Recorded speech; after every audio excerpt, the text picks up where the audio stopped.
Hello. I'm going to be talking about pensions today, a boring subject, but sooner or later of great interest to all of us. And specifically, I'm talking about this headline in the Telegraph: "Deny rich retirees a state pension, urges think tank." Right, let's see what they're talking about. But before I do, of course, I'm Granniopteryx. I'm on YouTube, Rumble, BitChute and Minds. If I disappear from YouTube, you'll find me on Rumble, BitChute and Minds. You'll also find me on Twitter, Gab and Parler, where I am at Granniopteryx. I let you know when I've uploaded a new video on Twitter, Gab and Parler. Please help my channel by liking, by sharing and by subscribing. If you're watching me on YouTube, check your subscription because sometimes they fall off the edge of the YouTube desk.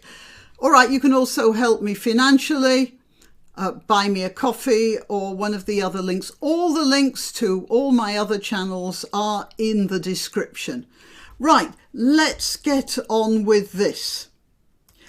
I'll tell you a little bit about the Adam Smith Institute here. Here it says, this is a pronouncement of the Adam Smith Institute. It's a UK-based think tank and a lobbying group. It used to call itself libertarian, but now, well, I mean in 2016, it changed its self-description to neoliberal. I don't know in what way that changes what it does. But people identify themselves as all sorts of stuff nowadays, so who knows?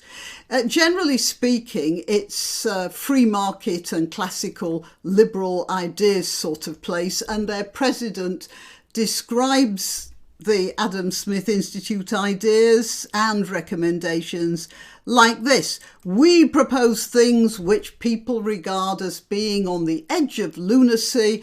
The next thing you know, they're on the edge of policy."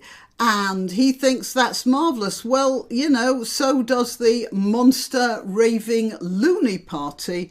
Oh dear, that's just a minute. I'm going to, let's see.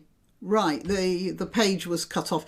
Okay, yeah, the monster raving loony party, which when it started out proposed that pubs be allowed to open all day at a time when in Britain there were opening hours in a couple of hours in the morning, a couple of hours in the afternoon, and then a few hours in the evening and close at 11 or something like that. And that was a monster raving loony party manifesto promise. So yeah, I mean, that's better than the Adam Smith Institute managed. And the monster raving loony party is still going on. It says it's got some policies here. Airbags will be fitted to the stock exchange immediately, ready for the next crash. And data will be secured, placed in a brown bag and hidden in the PM's socks and pants drawer. Socks and pants, now that's probably sexist. And they want to put a frivolous fraud office into place to inspect fraud too silly for the serious fraud office. Kids will be made to sit closer together on smaller desks to reduce class sizes. Maybe you could just give the kids less pizza to eat. Okay, so yeah, the Adam Smith Institute, that prides itself on coming up with what they say is radical policies that the government will then finally accept as sensible, came up with this. And in the spirit of the same nonsense as the monster raving loony party, old age pensions, according to the Telegraph here, are to be scrapped if the pensioner's net worth is over £1 million. And this is the loony bit of it. Now, that's not actually as loony as it sounds, because it's going to save the government a lot of money. Nearly every house in London is worth pretty close to £1 million now, and so that would cut out almost all of London. So Jeremy Hunt not the Prime Minister, has promised to keep pensions in line with inflation and with general wages, which is known as the triple lock.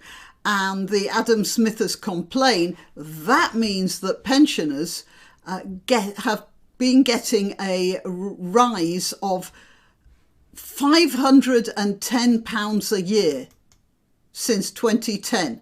£510 is 619 US dollars, or 927 Australian dollars, which is hardly princely, although it might just about be enough to cover the tonic wine bills, I suspect.